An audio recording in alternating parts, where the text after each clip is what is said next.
लेकिन विष्णु जी मैं आपके पास सबसे पहले आता हूं, जरा लोगों को बताइए कि आखिर क्या दिक्कत है, क्यों इस कानून को खत्म करने की मांग।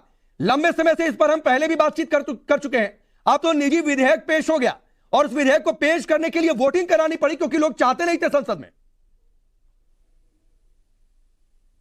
और मुझे लगता है जो लोग इस देश में सेकुलरिज्म को भी विश्वास करते हैं, इस कानून, ये जो कानून है वक्फ एक्ट 1995, ये सेकुलरिज्म का भी मर्डर करता है। उसका जीता जागता उदाहरण है सेक्शन 4, 5 और 6। सेक्शन 4, 5 और 6 में वक्फ की संपत्ति का सर्वे किया जाता है। सेक्शन 6 में पहले ये कानून था कि इसमें नॉन मुस्लिम्स इसमें इंक्लूडेड नहीं है। कांग्रेस की गवर्नमेंट ने 2013 में उसमें अमेंडमेंट करके पर्सन एग्रीड वर्ड यूज कर दिया और अब हिंदू समाज के लोग भी उस सर्वे में इंक्लूडेड है।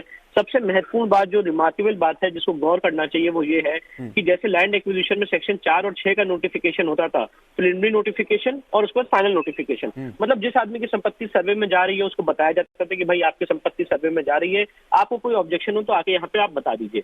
वक्फ एक्ट 1995 में, मुझे सारे पैनलिस्ट जितने यहाँ बैठे हैं मुझे करेक्ट करें अगर मैं कोई बात गलत कह रहा हूँ, सेक्शन 4, 5 और 6 में जिसकी संपत्ति ली जा रही है उसको कोई नोटिस देने का प्रावधान ही नहीं है, सीधे गजेट नोटिफिकेशन हो जाएगा। और सेक्शन 6 में अगर 1 साल के अंदर आपने उसको वक्फ ट्राइब्यूनल में चैलेंज नहीं किया तो वो गजेट फाइनल है। तो मतलब इसका मतलब ये हो रहा है कि हजारों लाखों एकड़ संपत्ति वक्फ के दायरे में जा रही है, जिसकी संपत्ति एक्वायर भी की जा रही है, सर्वे में जा रही है, उसको बताया भी नहीं जा रहा है। सेक्शन 8 में इस सर्वे का खर्चा राज्य सरकार वहन करती है। ऐसा कोई भी प्रावधान किसी हिंदू मंदिर के लिए, किसी और समाज के लिए, किसी और नागरिक के लिए नहीं है। सेक्शन 85 जैसे आपने बताया वक्फ ट्राइब्यूनल का गठन होता है और वक्फ ट्राइब्यूनल जो सबसे महीन बात है वो ये है कि उसमें इस्लामिक लॉ के जानकार जो है उस ट्राइब्यूनल में बैठते हैं। और जो सबसे मार्वलस बात आज आपके चैनल पे मैं बताना चाहता हूँ बहुत अथॉरिटी से, कि जरा इन सारे लोगों से पूछिए, सारे जितने इस्लामिक स्कॉलर बैठे हैं, कि भैया वक्फ बाय यूजर का कंसेप्ट इस्लाम में या हदीस में या कहीं भी कहाँ पे आता है?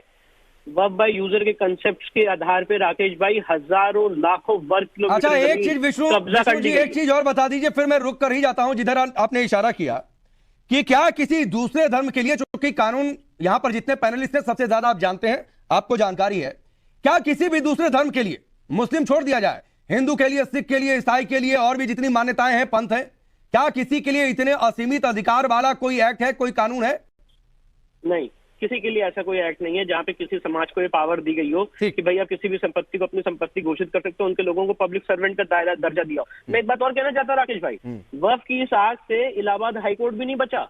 आपको जान के हैरानी होगी, इलाहाबाद हाईकोर्ट के अंदर एक मस्जिद बनी हुई थी और जब वो मस्जिद की लीज एक्सपायर होगी, वो लीज पे वो जगह थी, तो 2017 में उसको वक्फ घोषित कर दिया। इलाहाबाद हाईकोर्ट सुप्रीम कोर्ट आई और सुप्रीम कोर्ट ने आदेश दिया उनको हटाने का, और उसके और गलत आपने कब्जा किया और गलत कब्जे के आधार पे आपको अल्टरनेट जमीन लेने का भी आदेश पारित किया गया। आपको याद होगा राकेश भाई, कर्नाटका में बेंगलोर में ईदगाह मैदान पे जो 2 दिन गणेश चतुर्थी सेलिब्रेट करने का ऑर्डर कर्नाटका हाईकोर्ट ने दिया था, उस ऑर्डर के खिलाफ भी वक्फ बोर्ड सुप्रीम कोर्ट आई और कहा पिछले 200 साल से इस जगह को हम ईदगाह मैदान के रूप में यूज कर रहे हैं। लेकिन सबसे मजेदार, मैं आगे बढ़ जाता हूं विष्णु जी, बहुत सारी चीजें आपने साफ कर दी, लेकिन जो सबसे मजेदार रहा वो हाईकोर्ट वाला रहा कि हाईकोर्ट को ही सुप्रीम कोर्ट जाना पड़ा कि देखो भाई ये वक्फ बोर्ड ने तो हमारे ही आंगन में कब्जा कर लिया, वो भी गलत तरीके से, हम क्या करें? यानी हाईकोर्ट ही लाचार हो गया, गजब हो गया इस देश में।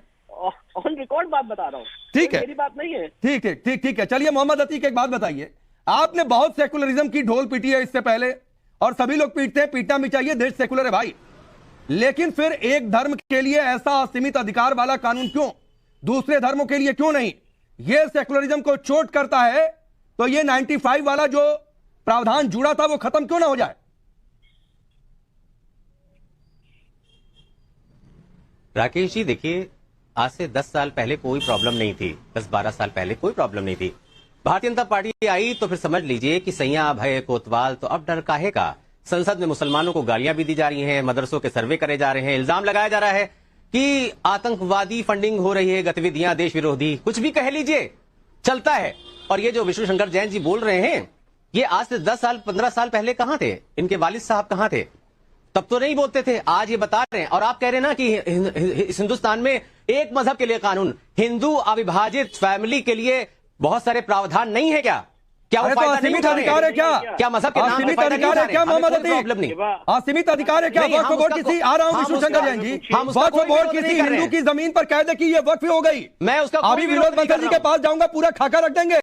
तमिलनाडु का एक छोटा सा गांव तिरुचिरापल्ली, वक्फ बोर्ड ने कहा ये सब कुछ हमारा है भाई, कोई पूरा गांव कोई नहीं, कोई वक्फ अपनी जमीन को अपना जमीन कहता है। अच्छा। वक्फ अपनी जमीनों को अपनी जमीन कहता अच्छा, है, किसी पे तो कब्जा हाई कोर्ट नहीं वाली करता। जमीन ये वक्फ प्रोपेगेंडा की है, थी। ये प्रोपेगेंडा आज है। 600 रेलवे के बाद वक्फ अपनी जमीनों को अपनी जमीन कहता है। मस्जिदें हमारी हैं, वक्फ मस्जिदें होती हैं। अगर किसी मस्जिद को कहा गया है कि वो हमारी मस्जिद है तो वो वक्फ मस्जिद होती है, क्योंकि मस्जिदें हमेशा वक्फ होती हैं, कब्जा करके नहीं बनाई जाती अतीक हैं। भाई सुनिए ना, अगर सुनिए compensation दिया गया है तो कहीं ना कहीं वक्फ की सुनते property रहिए, बना थोड़ा होगा। बीच बीच में स्टॉप लिया करिए।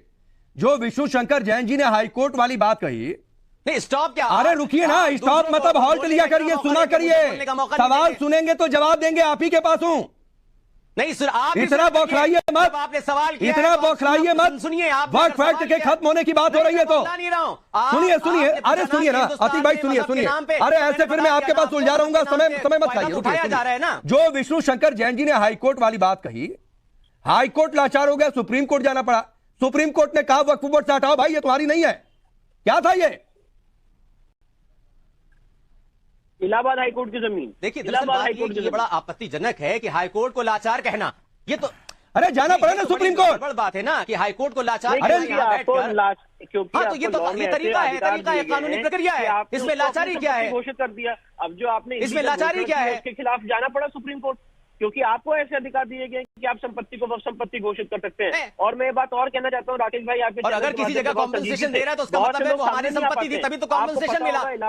ये तो मानना ही पड़ेगा आपको। अगर कॉम्पनसेशन मिला है तो इसका मतलब है वो हमारी जमीन थी। कॉम्पनसेशन किस बात का मिलेगा? घोषित कर दिया, उस पार्क को आपने वक्फ संपत्ति घोषित कर दिया, ताजमहल को आपने वक्फ संपत्ति घोषित कर दिया, आपने कुछ छोड़ा ही नहीं। सूरत में म्युनिसिपल कॉर्पोरेशन को वक्फ संपत्ति घोषित कर दिया, बेट द्वारका को वक्फ संपत्ति घोषित कर दिया, टाइम्स नाउ का अरे जो ठीक है, चलिए ठीक है।